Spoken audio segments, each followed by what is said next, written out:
Rachel Reeves, Rachel from accounts, Richard III, as I call her, has stood up and told us there'll be no more tax rises. She's attacking the welfare benefit system.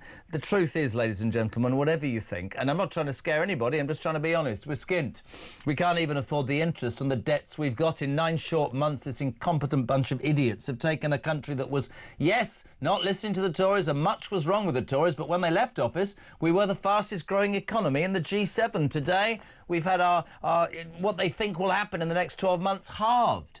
We've got businesses closing and they talk about growth. We've got workers' rights going through the roof so that nobody wants to employ anybody. We've got migrants flowing into this country under the guise of it's unfair, your country will look after us, to the detriment of our own people. We've got creaking public services. Morality seems to have gone out the window. And how did the Labour Party dress it up? There's been no tax rises. I'll tell you something to do, absolutely no. There'll be bloody tax rises in October. So bored am I by the Spring Statement and that I concentrated today on the rather sad admission that Ed Miliband's mad net zero ridiculousness, for want of a better phrase, is going to destroy the fish and chip industry. So I just thought, let's ask people, how much is fish and chips? 71 quid in Whitby for 3 people. £37 for cod and chips in a celebrity pub in Marlow. Thank you to everybody who's taken part. What does this say? Never mind broken Britain. By the time Labour get out, we'll be bankrupt. Gloucester, fish and chips, says Marge, £8.90. Samantha Soper says, I visited Chippy up Southend last Friday. Up Southend. I couldn't believe it. A Savoy and chips was 45 quid. So I left with a pickled head and a napkin. 45 quid? Unbelievable. Here's a man whose words always resonate with you. I'm going to start slightly differently. The chief political writer of Spite, Brendan O'Neill. When was the last time you had fish and chips? I had fish and chips a few weeks ago, and it cost £12.99, which is not too bad by the sounds of it. Is that London? That's London, yeah, North London. £12.99. Apparently the fish and chip industry, my friend, will end up on its arse because of Ed Miliband. I mean, absolutely. And one person was sent a message to today about how impossible. Let's just talk. Bearing in mind businesses, but let's just talk about this Spring Statement, because the one thing I sort of resolved to try and do was put it in layperson's terms. I know I mess around a bit, but because I think your average person is interested about how much money they've got in their pocket. They're not interested in budgetary, deficits and percentage rises. The truth is it not, Brendan O'Neill, that we can actually not even afford the interest on the debts we've got. This is a country who still allow millions of people to come in, and we won't process it because we either don't want to or we're not competent enough. Our public services are creaking, and people who have paid their taxes and their stamp, and I don't care who hates this, it's a fact for years, are finding that they can't get any value back for their money. I mean, we're in a really bad position, aren't we? Yeah, we're in dire straits economically. It's not looking good, and this government has been talking about growth constantly. They've been saying they'll slash the quangos and cut the red tape. By the way, they've not done either of those things. And they say they will grow the economy. But we now know from the Office for Budget Responsibility and just from our own common sense that that is not going to happen in any meaningful way. They're just tinkering around the edges while the economy more broadly goes down the toilet. The truth of the matter is that to get out of this problem, we need meaningful economic growth. But this government, the Labour Party, is constitutionally ill-equipped for economic growth. It is wedded still to the net zero religion. It is a bloated public sector party. It's the party that loves to spend, whatever it might say to the contrary. And that is not conducive to the kind of growth we need if we're going to get out of this mess. It's so true what you're saying. And I used this example earlier, so I make no apology for it. I mean, I watched Corbyn yesterday say that he never thought in his lifetime he would see a Labour Party that would cut benefits, not enough, by the way, the wrong direction, I believe, in some ways, and would admit in their own paper that 250,000 more people would lapse into poverty, including 50,000 children. Surely the basis of any successful business, country, whatever you want to say, is that you base it on creating jobs and growth and paying wages and people paying tax and all of that. But when they came in, they said growth, and they screwed small businesses, restaurants, hospitality, all those sorts of people are struggling. The fish and chip industry, because they can't afford all the extra costs that are put, then you bung in the workers' rights bill, which basically says if you've got a headache or are suffering from anxiety, we'll give you 16 months off and send you to the Maldives for work, you know, working remotely and pay you. I mean, it's that mad, isn't it? All this money on net zero that is unachievable and barking mad and doesn't do anything but increase the level and cost of people's energy bills. And you look at it and you go, on a serious note, this is total incompetence. It can't be that we've got elected officials who are getting it so blatantly wrong, my friend. You know, I sometimes worry that people don't realise just how serious the problems in this country are. So let's, you know, look at the fact that we have millions of people in this country on so-called incapacity benefit. Now, I completely agree. If someone genuinely can't work through disability or illness or because they're very old and they spent their whole life working, society has a responsibility to look after those people. But a lot of the people on incapacity benefit are just people who are perfectly capable of working and they've essentially been put out to pasture. Society has said, oh, you're incapable, you can't do anything, you're useless, so take a bit of money and then we'll get you off the unemployment list. And at the same time as we're doing that, we are bringing in millions of people to serve as cheap labor from overseas. I mean, that is the most messed up workforce situation any country could be in. I said before, and I don't know if I've said it to you, and if I have, I apologise. It's the beginning of being 60. We pay people millions of pounds we spend. I mean, let's nail this. Like you, and I think like all right-minded people, I am really happy to pay my taxes to look after those who cannot help themselves. But I really balk now at paying my taxes to pay for illegal migrants, for net zero, for ludicrous, what was Harry Cole telling us earlier, poetry lessons for criminals in Colombian prisons, for Christ's sake. Well, I think that my taxes should be paying for pensioners to be OK and veterans to be OK and the food chain to be maintained with the farmers. But irrespective of that, you sit and you think to yourself, I don't understand the basic lack of common sense here. I'm not advocating or ever saying that the British public are going to rise up, but there is a real awareness that it doesn't make sense anymore, mate. And we need to, for example, tell me what you think of this. I don't know how many millions of people are unemployed. You'd know that figure. How many millions? I don't know the exact number, but it is millions. I would insist on those who are not mentally ill or disabled, and by the way, there are hundreds of thousands who aren't. I've said it before, I'd insist on them doing some sort of community service or something in the community to give something back for the money that we are paying them. I would stop the excuse that we need to open our borders to bring people in to be hospital porters or kick down divots at polo matches, whatever the bloody hell it is. That would be and I would say to these people, getting off your arse and doing something, putting something on your CV is good for you and good for the country, but we seem to wipe the backside of all these people who give nothing back, and that is so frustrating. It really is. It's so frustrating, and it really infuriates hard-working people. Yeah. You know, there are millions of people in this country, still the majority of people in this country, who go to work every day, who pay their way, who look after their families, who like to be productive members of society. Yeah. And they are sick and tired of carrying other people on their backs. Because the truth of the matter is that the more that we have these so-called incapacitated people, many of whom could work, the more that we have these people taking money from the government, the more that we have too many migrants coming here, which is really ticking off lots of people in this country too.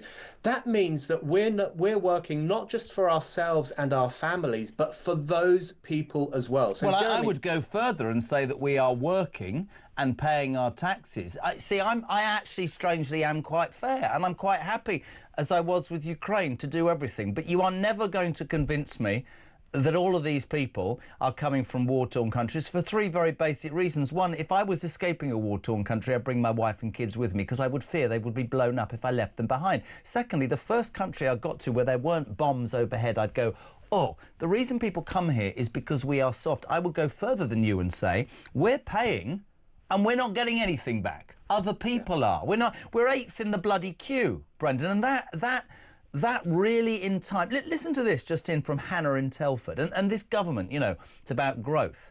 She said, I'm honest here, Jez, I've given up. I run a small business and I can't do it anymore. This country is high tax, zero growth, high costs of living, poor public service. What is the point of me carrying on having my business? How desperately sad is that? Really, really sad. And there are so many people who feel like that. And I know people who own small businesses or who just work hard for a living in some company, or, I know a lot of people who work on building sites, for example. That's kind of where my family works. And they're all ticked off with how things are going because they're paying more and more in terms of taxes and cost of living, but the communities they live in seem to be getting worse. The pavements aren't even, and the high street has gone down the toilet, and things don't look nice, and rubbish isn't collected on time. There is this situation, I think, where people feel that they're just being conned by the ruling class, where they are constantly draining us for money without giving us the economic growth that we deserve, without giving us the nice communities we deserve to live in, and without treating us with a bit of respect. And that's really ticking people off. Do you think that those politicians, on a serious note, like Miliband, who follows this madness, and I don't even know why or how he's allowed to get away with it. I mean, if you're sitting in front of him and he's saying it's going to cost you 50 billion, but then I'm dealing with a government that's spending 9 billion on giving money to Mauritius and some islands, idiots. Do you think that any of these politicians, cross-party, understand the depth of the anger of the British people right now? Or don't they care? I can't see how they can, because if they did, they would be acting differently. If they knew how angry people are, and I think how close to boiling point people are, I think they would be taking different courses of action. They wouldn't be pursuing this psychotic net zero policy that is very unpopular, that will cost us billions, that will decommission our wonderful industries and get rid of all the whatever manufacturing we have left, will prevent us from digging up all the coal and gas that could be very, very useful, and might even put an end to fish and chips, which will really annoy people in this country. If they knew how angry people felt, that we are ruled by people who look down their noses at us, who are preventing economic growth, who are sacrificing the wonderful industrious nature of this country at the altar of climate change hysteria, if they knew how angry we were, they would surely do something different. I want to move on from the spring statement, because I love talking to you about almost everything. And at the end of the day, we joked at the beginning and said everything's rosy. It isn't. If you can't afford to pay the interest on the debts you've got, you're in a bad position. It's not, we don't say that to panic people, but the reality is, today the Labour Party went, no tax rises. Are you like me? There'll be tax rises in October, won't there? No shadow of a doubt.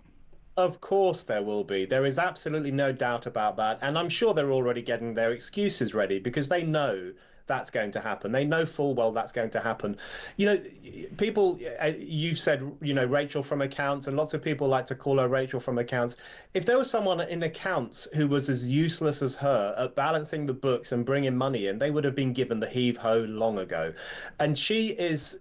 What we've seen today in this spring statement, which is essentially an emergency budget where nothing really adds up, and all the experts say, listen, this isn't going to work, this isn't going to create economic growth, that does not bode well for the actual budget later this year. There will definitely be tax rises, there will definitely be pain, and there won't be the growth that we've been promised. And as I say, listen, we're just, on this station, it's about honesty and it's about speaking out. It's not about trying to frighten people, but I'm really with you. I think there's an increased anger and resentment, and I don't think it's going to go away. A few other stories, Brendan, if I can. There was some breaking news about an hour ago. Lovely take on this. Nigel Farage has today announced that he settled his debanking dispute with the NatWest Group. This was nearly 2 years ago. You'll understand or remember the story. Debanked by Coutts, part of NatWest. It led to the chief executive, Alison Rose, having to be, resigning. Both sides have agreed a resolve of the row, with the bank thought to have agreed to pay Farage an unspecified sum in damages. I got this a little bit wrong. I thought it was because of his right-wing beliefs, but anybody seemingly in the front line of politics can be treated in this way. It's appalling, isn't it? Really appalling. It's such overreach by banks, by private corporations. Who the hell do they think they are? Yeah. Punishing people because they're in politics or whatever. I remember that story, and I read some of the internal documents that the Coutts people had drawn up on Farage, and they did talk about him being in the front line of politics, but they also touched on some of his views, the fact that he's been a bit skeptical about climate change, the fact that he's skeptical of the idea that a man can become a woman. I mean, they did actually draw together these supposed supposedly controversial views, which, by the way, are held by a majority of people in this country. That's not a reason not to have a bank account because you think things that are commonsensical, is it? Absolutely not. And I think my hot take is that no one should be stopped from having a bank account just because of what they think politically, because that is the road to tyranny. Because if you don't have a bank account in this day and age, you are screwed. You basically can't live as a normal person. So if we allow private companies and banks and other institutions to judge who is a worthy customer and who isn't, we're in big trouble. A couple of other stories. Just watch the steam come out of Brendan O'Neill's head if you're watching this on YouTube. A pedo attacked a teen girl was allowed to stay in the UK because he's an alcoholic, ladies and gentlemen. The brute from Pakistan targeted the child after he'd been released from prison for other sex crimes. The Home Office issued him with a deportation order, but, underline, whilst jailed for a year for assaulting the teenager, he appealed it using the ECHR, the Human Convention of Human Rights. He won the right to stay after a judge ruled that he would face inhumane or degrading treatment in his home country due to his uncontrollable boozing. I literally am going to leave and give up and go and live under a rock. What an absolute... We are becoming... I can't do this, Brendan. This is embarrassing, man. I was just going to say, Jeremy, I don't know how you do your job because the stories get crazier every single day of the week. Inhumane or degrading treatment in his own country because he's an alcoholic. Well, deal with the fact you guzzle too much alcohol, you dirty, disgusting sex crime. So he's staying. So what they're basically saying is that this guy's a pedo, he's a criminal, he's served a prison sentence, and he's a drunk, and therefore we have to keep him. I'm sorry, but none of that makes any sense. And if he were to be oppressed or mistreated in his home country because of his alcoholism, I've got one word: tough. We don't care. But also, can I point something out? He's going to be treated in an inhumane or degrading way in his home country for being an alcoholic. He's a paedophile, for Christ. I just despair of, like, what makes sense. Another story today. Watch the steam. Sussex University has been fined £585,000 for its failure to uphold free speech after feminist professor Kathleen Stock was hounded out over her belief in biological sex. What is wrong with this country? It's nuts. It's crazy. And, you know, what does Kathleen Stock say that is so controversial? She says that men are men and women are women. She says that a man, if you've got a penis, guess what? You can't be a woman. You can't be a lesbian. And if you say you are, then you're talking nonsense. Those are the controversial views for which she was hounded and discriminated against at one of our leading universities. I mean, what have we come to when these citadels of learning, which are supposed to be places where you learn the truth, where you understand society, they can't even understand biological sex, and they censored her and punished her for her perfectly acceptable views.